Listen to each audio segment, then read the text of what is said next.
नमस्ते। मनुष्य के बारे में श्री अरविंद की एक कविता है, a tree beside the sandy river beach, holding to the skies its topmost boughs like fingers to the heaven they cannot reach. This is the soul of man, his body and brain, hungry for earth his heavenly flight detain.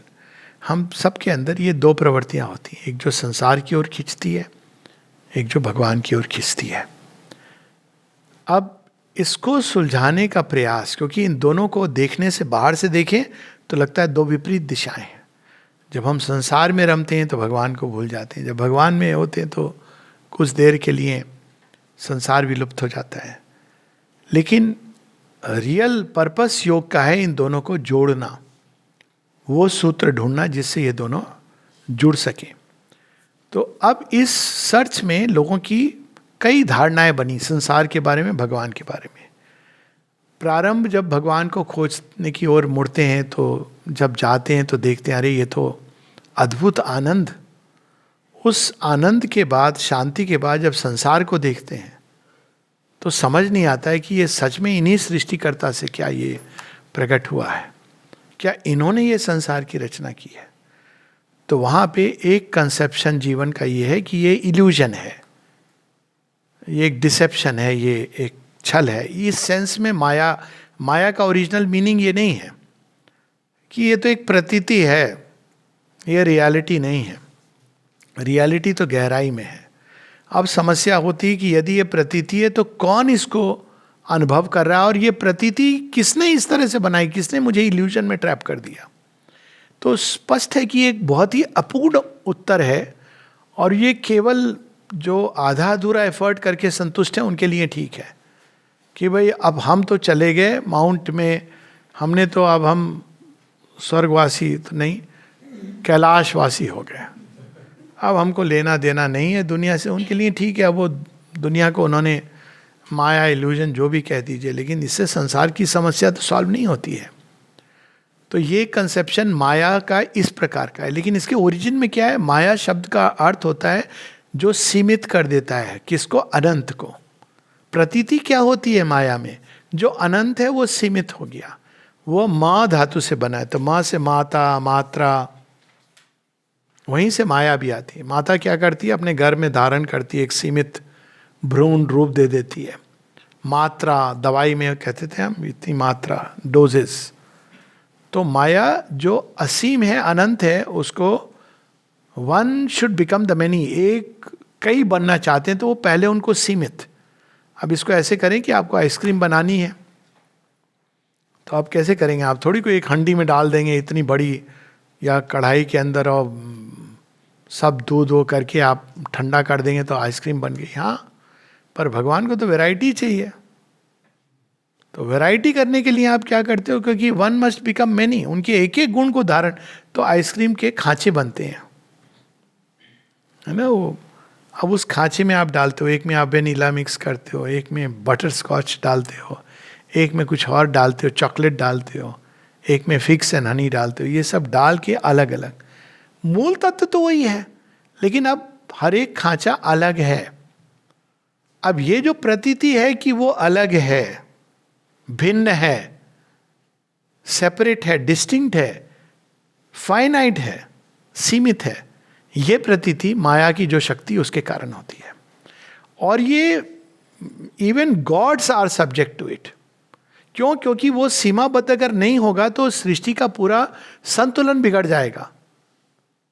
अब शिव जी अगर बोले नहीं मैं तो create करूंगा, ब्रह्मा जी आप किनारे हट जाओ, अब शक्ति तो है उनके अंदर। अब सोचो, अब शिव जी क्रिएट करेंगे तो उनकी सारी सृष्टि भभूत से भरी होगी, प्रॉब्लम हो जाएगी उसमें।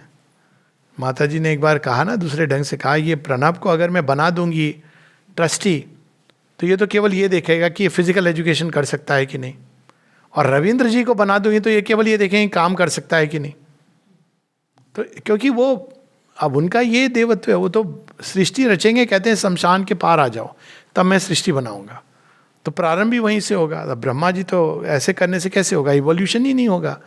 और अगर आप विष्णु भगवान को बोलेंगे आप संहार करो, शक्ति तो है, वो करते हैं संहार, लेकिन अगर संहारक बन गए तो बड़े प्यार से हर चीज को, तो पता चला दुनिया कहाँ चली गई। वो बड़े प्यारे से ना, क्यूट से भगवान है, कितने अच्छे से सोते हैं, उठते तो स्माइल करते हैं, बगल में लक्ष्मी जी बैठी हैं, सुंदर लावण्यमयी, सच ए ब्यूटीफुल साइट। तो इसलिए एवरीबडी, अब ये माया क्या कर रही है, देवताओं को भी सीमित कर रही है, even gods. That's why it is said कि माया बड़ी ठग नहीं रही है, पर उनको सीमित, और वहां से प्रारंभ होता है हम सब। लेकिन मनुष्य में यह संभावना है, देवताओं में नहीं है। मनुष्य में वो संभावना है कि वो सीमित को असीम के साथ जोड़ सके। Only man can do yoga, I mean human beings can do yoga. Man, women, transgender alike can do yoga, gods can not do yoga. Gods सीमा में बंधे हैं, सीमा में रहेंगे। अगर उनको आगे बढ़ना है, असीम से मिलना है, तो उनको पैराडॉक्सिकली ह्यूमन बर्थ लेना होता है। तो मनुष्य चूंकि सीमित और असीम दोनों को जोड़ सकता है, इसलिए मैन इज द ब्रिज, ये जो गुत्थी है संसार की, उसको सुलझाने के लिए। देवताओं के लिए समस्या ही नहीं है। आप उनको जाके बोलिए, आपको पता है वो मर गया, बहुत दुख, वो कहते क्या मरना क्या होता है, तुम तो व्यर्थ के आंसू बहा रहे हो, क्योंकि उनको आंसू नहीं आते हैं। हमारे अंदर ये प्रॉब्लम, कहते हैं क्या प्रॉब्लम है, दे डोंट अंडरस्टैंड। इसीलिए जो अवतार लेते हैं भगवान, वाई ही इज, तो जब मानव रूप के अंदर आप ब्रिज बन सकते हो। क्यों? ये जो शरीर है ये जड़ तत्व से बना है और ये प्रकृति को बिलोंग करता है, लेकिन हमारे अंदर एक दूसरा बीइंग है जो ईश्वर को डायरेक्टली बिलोंग करता है। इसलिए man is A double birth कहा गया। तो जो मायावादी होते हैं, मोक्षवादी धारा की, ये संसार एक इल्यूजन है, उन्होंने डिवाइन का इस वर्ल्ड में जो पर्पस है उसको नहीं समझा। तो दूसरा कंसेप्शन क्या है? लीला। लीला क्या है कि भगवान एक खेल खेल रहे हैं इस संसार के साथ। ऐसा नहीं कि उन्होंने एक संसार के साथ एक छल किया, कपट किया, एक अजीब सी रचना की जो वास्तव में इल्यूजन है, जिसमें हमको ट्रैप किया। वो लीलार्थ। अब लीला क्या है इसमें? It is a play. अब प्ले में क्या होता है? प्ले का पर्पस होता है डिलाइट, और प्ले में सक्सेस फेल्योर नहीं होती है। प्ले में आप सक्सीड करो या फेल करो, आप ग्रो करते हो। प्ले से आपके अंदर आप दो टीम खेलती हैं, अभी तो इंडियन टीम हार रही है, पर ग्रो तो आप दोनों को ही, फिजिकल स्टेमिना तो बढ़ ही रहा है ना आपका, क्योंकि आपकी ग्रोथ हो रही, प्रोग्रेस हो रही है, आप सीख रहे हो। तो लीला का अर्थ ये है कि ये लीला के द्वारा हम ग्रो कर रहे हैं। इसमें खेलते खेलते भगवान हमें ग्रो करवा रहे हैं, और वही खेल रहे हैं, वही छुप रहे हैं, प्रकट हो रहे हैं, छुपन छुपाई का पुराना खेल खेल रहे हैं। तो वो ग्रोथ का उसमें कंसेप्शन है, इवोल्यूशन का कंसेप्शन है।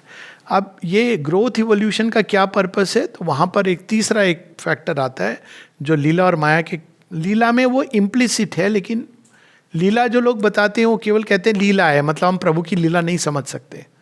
लेकिन इसका मूल प्रयोजन क्या है? वो अभिव्यक्ति है भगवान की, मैनिफेस्टेशन है। भगवान के जो अंदर है वो बाहर प्रकट कर रहे हैं, और जब बाहर प्रकट करते हैं तो एक एक पात्र को वो गढ़ते हैं, पूरी कथा बनाते हैं, और कहानी के कई चैप्टर हैं, सर्ग हैं। और जब हम ये मान के चलते हैं कि ये संसार भगवान का ही ऑब्जेक्टिवाइजेशन है, तब ये बात समझ आती है कि अभी ये अपूर्ण रचना है, it is still in the process of making. तब हमारा लक्ष्य बदल जाता है। जो ये मानते हैं कि ये संसार माया है, उनके लिए ऑप्शन यही है कि हम एस्केप करें। लेकिन ये इसमें बड़े अनकंफर्टेबल क्वेश्चन है कि ये माया किसने बनाई, कौन एस्केप कर रहा है, कौन कह सकता है कि माया का अंत कहाँ है? सब कुछ छल हो सकता है। सो ये एक बहुत अनकंफर्टेबल प्रपोजिशन है, लेकिन जिसको भागना होता है वो ये सब नहीं सोचता है। कहता है देखो भाई, मुझे तो जीवन में बड़ा कष्ट है, मुझे तो मोक्ष चाहिए, सो बी इट, निषेध नहीं है। वो सीमाओं को तोड़ करके असीम में चला जाता है। लेकिन लीला जो मानता है वो सीमाओं को तोड़ता नहीं है, सीमाओं का विस्तार करता है, तब तक जब तक सीमा, सीमित और असीम एक नहीं हो जाते। ये डिफरेंस है दोनों पथ में। इसीलिए जो शिव मोक्षवादी उसका प्रतिनिधित्व करते हैं, वो कहते हैं कि आप पहले शमशान में आ जाओ, तब मैं ले चलूंगा माउंट कैलाश। अब आप बोलेंगे कि शमशान में आ गए, नहीं अभी नहीं, भस्म हो जाओ। सारा अहंकार, तुम्हारी देह का भी बोध चला गया। तब वो कहते हैं अब गंगा के द्वार से आ जाओ या हिमालय के द्वार से आ जाओ, यू कम टू कैलाश, अधिकारी हो गए। तो उसमें क्या हुआ, आपने उस सीमा को ब्रेक कर दिया। लेकिन जो लीलावादी हैं, लीला कौन? श्री कृष्ण। अर्जुन कह रहा है मुझे जाने दीजिए प्लीज, मुझे भी मोक्ष चाहिए। देखिए ना कितने लोग चले गए, वो विदुर भी गए, वो भी गए। तो श्री कृष्ण कहते कोई नो, लोक संग्रहार्थ। अब क्या कर रहे हैं, अर्जुन की सीमाओं का विस्तार कर रहे हैं। उसका स्टैंड पॉइंट क्या है, बड़ा इगोइस्टिक स्टैंड पॉइंट है। लड़ेगा तो ईगो, एस्केप में भी ईगो। अब वो उसके स्टैंड पॉइंट को एनलार्ज करते हैं। पहले कहते हैं तू अपने स्वधर्म का पालन कर, तू क्षत्रिय है, केवल अपने लिए नहीं लड़ रहा है, ये सब लोग जो पीछे खड़े ना, तेरे पीछे खड़े, दे डिपेंड ऑन यू। पहले तो उसका एनलार्ज करते हैं कॉन्शियसनेस। फिर कहते हैं कि देख, तो अगर अपने केवल स्वार्थ को लेकर के जाएगा तो that is not the path, तो स्वधर्म का पालन कर।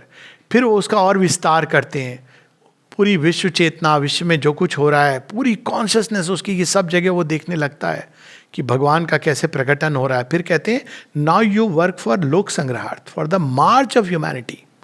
तो अपने लिए युद्ध नहीं लड़ रहा है। बात यह है कि तू अगर युद्ध नहीं लड़ेगा तो अधर्म का राज्य होगा, और ये जो पूरे लोग हैं उनकी जो अवनति होगी, तू इसका कारण बनेगा। तो अर्जुन कहते हैं बात तो बड़ी लॉजिकल है। फिर आगे कहते चल वो भी छोड़ दे, तू केवल मेरा यंत्र बन, मेरा चैनल बन, मुझसे एक हो जा और तू युद्ध कर। अब देखिए उन्होंने कैसे फाइनाइट अर्जुना, जो अपने आप को केवल एक पांडव वंश का एक वो राजकुमार समझ रहा है, उसको एनलार्ज करते करते अंत में कहाँ बताते हैं, तू नर है मैं नारायण हूँ और युगों युगों से हम साथ रहें। तो जो लीला का भाव लेते हैं उसमें आप सीमाओं को तोड़ते नहीं हैं, सीमित में असीम डालते हैं। अर्जुन सीमित भाव से युद्ध कर रहा था या सीमित भाव से युद्ध छोड़ रहा था। अब वो वहां ले जाते हैं कि तू तो धनुष उठा, संधान कर, लेकिन क्या होना है ये अब मेरी शक्ति तुझे तेरा संचालन करेगी। तो लीलार्थ में you enlarge the consciousness progressively till it becomes one with the divine without breaking the boundaries, but the boundaries become conterminous with the infinite. तो वो भाव ईश उपनिषद में हम जगह जगह देखते हैं, संभूति असंभूति, विद्या अविद्या, अंधकार और प्रकाश। तो दैट इज द डिफरेंस। माया का कंसेप्शन एक सीमित नैरो कंसेप्शन है, और माया जिस तरह से समझी जाती है, ओरिजिन में maya is the power to limit. लेकिन लिमिट क्यों किया? ताकि लीला के द्वारा उसका एक्सप्रेशन हो सके। ये दो विरोधात्मक चीजें नहीं है, लेकिन जिस सेंस में यूज होता है कि अरे ये तो प्रभु की माया है। इसलिए श्री अरविंद एक जगह कहते हैं आप माया को नहीं जीत सकते हैं। क्यों? क्योंकि ये भगवान की माया है। तो क्या हमको जीतना है? कहते हैं मोह को जीत सकते हो। You cannot slay Maya, you can slay मोह। मोह क्या है? Ignorant attachment. जब तक अर्जुन इग्नोरेंटली अटैच था मोह से, तब तक वो भयभीत हो रहा था, एस्केप रूट ढूंढ रहा था। लेकिन जब वो अवेकेंड हो जाता है तब वो मोह को उसने स्ले कर दिया है। माया अब भी है, अर्जुन अर्जुन है, भगवान श्री कृष्ण की विभूति है, युद्ध लड़ेगा, लेकिन अर्जुन का इनर स्टैंड पॉइंट चेंज हो गया है। तो ये डिफरेंस है दोनों में। एक इल्यूजन मानता है संसार को, छोड़ना चाहता है, दूसरा संसार को भगवान का प्रकटन, उत्तरोत्तर प्रकटन, उसमें पार्टिसिपेट करना चाहता है यंत्र बन के, for the delight of the divine, for the play of the divine. नमस्ते।